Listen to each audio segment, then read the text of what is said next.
After Bryce Harper returned from his Tommy John surgery in 2023, he, at one point, while obviously still recovering but playing, took every single pitch in an at-bat without ever making an effort to swing. And while this definitely turned some heads, it probably wasn't as ridiculous as if he would have swung at every pitch in that at-bat regardless of where it was, right?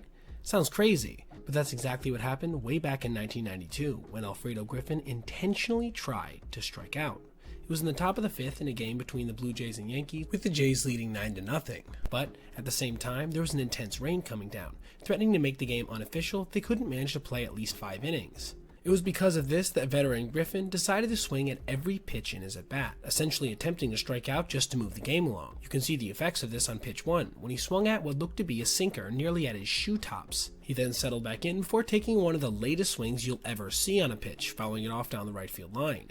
It would be then, on pitch 3, that he would unleash perhaps the wildest swing in baseball history, as by this point pitcher Greg Cadaret had figured out what was going on, and unleashed an offering that would have sailed over the head of a lefty batter, only to see Griffin do a pirouette on a swing that just looked all wrong on a big league field. What's funny too is he probably could have been safe had he decided to run that wild pitch out, but that would have gone directly against what he was trying to do. So he simply turned around as the ball sat against the backstop and calmly walked back to the dugout, concluding what has to be one of the more bizarre looking at-bats in the history of Major League Baseball. Apparently, the weather would clear up somewhat following, as the game would go on to be fully completed, with Toronto putting the finishing touches on their win en route to a 12-2 blowout victory.